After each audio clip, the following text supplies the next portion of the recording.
Je vous promets, c'est la plus petite chaise que vous n'avez jamais vue et elle nous vient de l'époque viking. Un objet, une histoire, abonnez-vous si vous aimez ce genre de curiosité archéologique. Et aujourd'hui, on parle de cette petite chaise qui est la réplique exacte d'un pendentif en métal qui a été retrouvé à Birka en Suède et qui date du Xe siècle. Vous allez me dire à quoi ça sert un truc aussi petit? Il s'agissait d'un bijou symbolique qui était porté plutôt par la völva du village, c'est-à-dire la voyante. C'est un genre de prophétesse que chacun venait voir pour consulter son avenir ou alors pour prendre des grosses décisions dans sa vie à l'appui des dieux.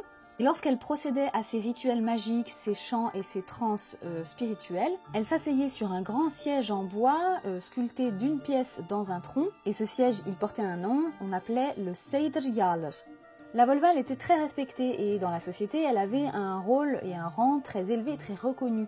Et lorsqu'elle venait à disparaître, il était de coutume de l'enterrer avec tous les objets symboliques de son pouvoir, dont ce petit bijou en forme de chaise rituelle. Celui-ci, il est en argent massif avec un style granulé, mais il en existait d'autres en ambre, en bois. J'aime beaucoup cet objet parce que c'est vrai que c'est pas seulement un objet utile du quotidien, c'est un objet symbolique qui en dit long sur la construction des sociétés des anciens Scandinaves.